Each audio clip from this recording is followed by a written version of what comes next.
अस्सलाम वालेकुम फ्रेंड्स, ये यूनिवर्सिटी ने मामा को मून केक्स वाला बॉक्स दिया था।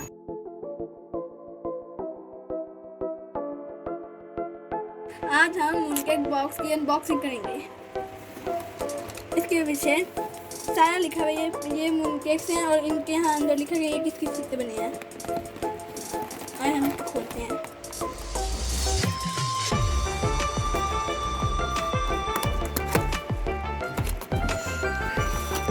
ये सारे तो हलाल नहीं होते, लेकिन इनमें एक हराम होता है, ऐसे होते हैं। इस पे देखें, इस पे यूनिवर्सिटी का स्टैम्प, यूनिवर्सिटी की स्टैम्प भी लगी है। इस पे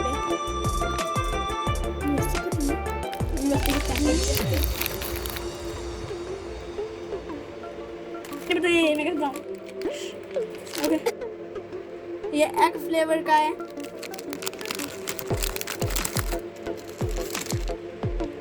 ये फ्लावर फ्लेवर का है।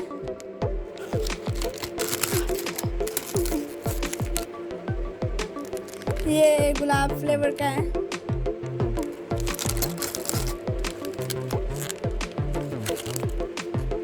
ये दाल फ्लेवर का है। ये भी दाल फ्लेवर का है। दाल फ्लेवर और चाय फ्लेवर दोनों एक साथ होंगे इसमें।